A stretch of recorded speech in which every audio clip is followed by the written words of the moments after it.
Hey everyone. I just wanted to address some of the allegations that have been made about me and, whether you've heard about it or whether you haven't heard about it. And I'd like to address them head on. The first things first, I'd like to apologize for the things that I believe I was wrong about. Number one, I should have never said anything to deteriorate a mental health situation. Mental health is something incredibly serious and should not be taken lightly. I am very, very sorry, and I regret every word that I said. Number two, I would like to apologize for not checking in with people more often to see how they're doing mentally. I really need to work on that, and I feel really, really bad. From now on, every single week, I will be checking in with any editor or any person that I'm working on to see how they are feeling. Now I would like to address some of the things head on that have been said about me, whether you've seen them or whether you won't. I'm not here to dissect every single sentence of the TwitLongers. I'm just here to really give my side of the story, and you guys can decide if you still like me or if you'll still have me around or not. That's totally up to you.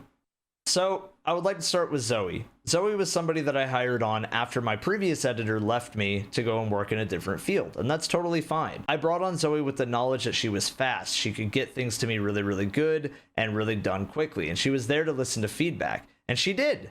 She had a rough draft done to me within a day on a 20-minute video, and I was blown away because I'm not capable of that, and I don't know very many people that are. That's why I still regard her as one of the best editors in that regard.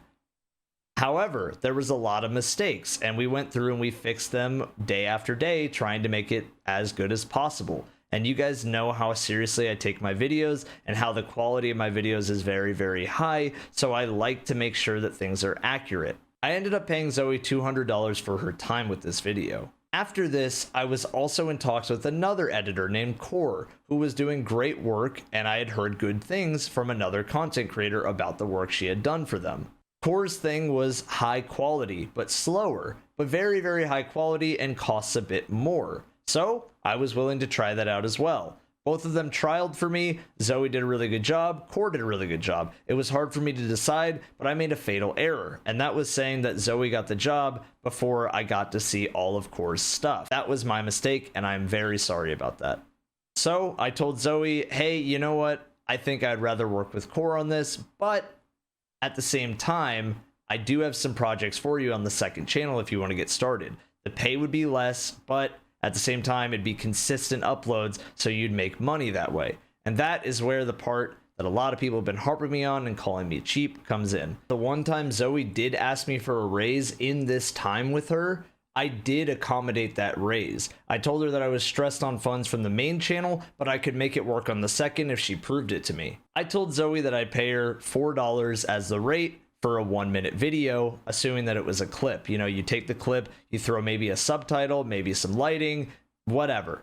She said yes, and to be honest, I regret even offering that rate. At the time, no clue what I was doing on that Clips channel, and still trying to figure it out. Think I found a better rhythm now. At the end of the day, that is my fault, but I wish she would have said something to me. And that's kind of the core case with Zoe, is that she never said anything to me. So eventually Zoe's stuff kept going and going. So I told her, hey, it's just not working out. I think it'd be smarter to focus on school, because she had already told me that she was going through some mental stuff. So I told her, take some time away, and maybe we can work together in the future again, because I saw the potential in her, and I still do. Now for Core or Zanshill's case, because after this, we started working together on videos every single week. Core was a fantastic editor and still is one of the best editors in the game. However, Core had a problem with communication as well, which we will get to. Things were going so well for a while, like so well. There was time commitments that were great, communication was great. I would check in on her to see how she was feeling. She would check in on me, see if everything's all good. The videos, it was going great. It was like a dream case for an editor and a creator to have. And then we get to October, where unfortunately, I was completely ghosted out of nowhere. I thought things were going great. We had both agreed on a deadline that she even suggested and extended the deadline to, and she just ghosted me, just completely out of nowhere. She no called, no showed for a video. And I was worried, I was panicking, because I've never been in this scenario. I've never had somebody just leave and just disappear. And then a couple days later, she tells me, hey, I was in the hospital. And I'm like, okay, that's fine. I understand. That's totally understandable. And that's a good enough reason for me. So things started going back, but she also wanted a pay raise too. She was like, hey, I'm kind of unhappy with the pay, and we worked it out. After this was done, and after things started what I thought were going well for a while, we end up working on a video where I even paid her up to $2,000 for her time.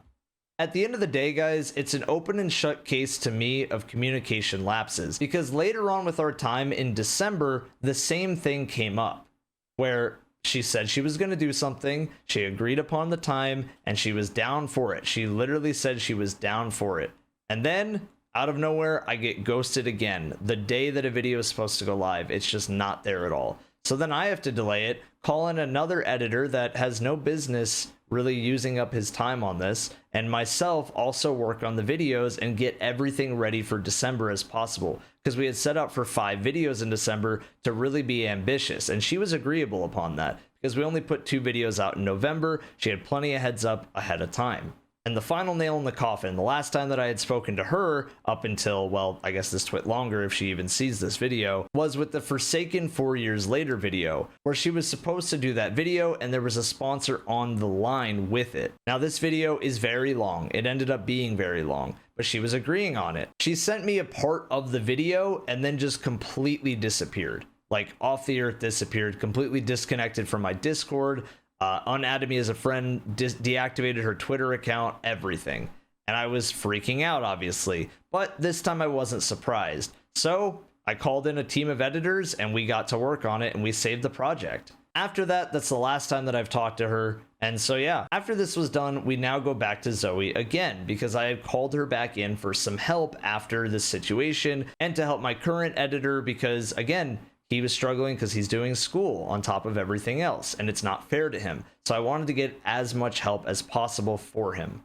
Zoe did the same thing that she did before, where she was really fast on projects, but there was some mistakes that happened as a result. I had some rounds of feedback and we agreed on a price for a video. She even asked me for more. This time, I of course gave her more money because she asked me for it. She communicated to me, and I think that's the bottom line. If you just ask me or if you just talk to me, I'm a reasonable person. I work things out with you. So after this went down, we then had to save the raid video because my main editor was falling behind on it. And I said there's no problem with that. We hopped in, we'd finish the video together. This is where she claims that I told her to stay up all night until it's done. When I told her ahead of time, hey, this project, by the way, if you want to help, is gonna require us to stay up all night. Are you down for that? And she was more than willing to be down for that. We even told her to go to bed, and I even added more stuff to her thing afterwards. So it's not like it was this tyrannical Evan F is the enemy type of thing. I'm trying to be as reasonable as possible. After all of this was done, and after this whole entire situation, we then come to the most recent video, which hasn't even come out yet. And unfortunately, I'm sorry that it has this kind of asterisk on this video, because I had asked her on the first to send me a rough draft of what she had on the second half of the video that she agreed to work on, and I got no updates. So I started getting a little bit worried, but I gave her a day. I waited. I pinged her again the next day. Hey, are you okay? Let me know if there's anything I can do to help. And again, nothing. And I waited until Sunday morning, the day before this video was supposed to go live. It was supposed to go live today. I get a message that says, I'm sorry, I had a mental breakdown. And, this is where I'm wrong, because I should have been more understanding here. I should have said, hey, it happens. This has happened to me before. But I was pissed because this is now the second editor of mine that has done such a great job, but unfortunately has had these mental barriers that I can't really assist in breaking down. At the end of the day, this is a job. This is a business that I'm running. It is a fun content creation business, but it's a business. And so for people to not send me a simple, hey, I can't do this project ahead of time, and to wait until the last day, it's not really acceptable at all, in my opinion. So then we took to Twitter, and the rest you guys know. So that is the entire story, and you guys can take away parts that you want to. You guys can dissect whatever you want to, but that's all there, and that's from my side. And that's the last time I'll be speaking about it, because at the end of the day, yeah, that's it. I'd also like to say that I hid replies in there, and I hid her reply because I was receiving death threats. So I know there's going to be a few people that are going to bring that up, but that's why. It's because I was receiving death threats, being called a clown, being called a piece of shit, all those different things. And today, I can't lie to you guys, it's been mentally draining. So I'm sorry that I hurt you guys in any possible way, and I am incredibly, incredibly embarrassed for the person that I am. So thank you guys for listening to this video.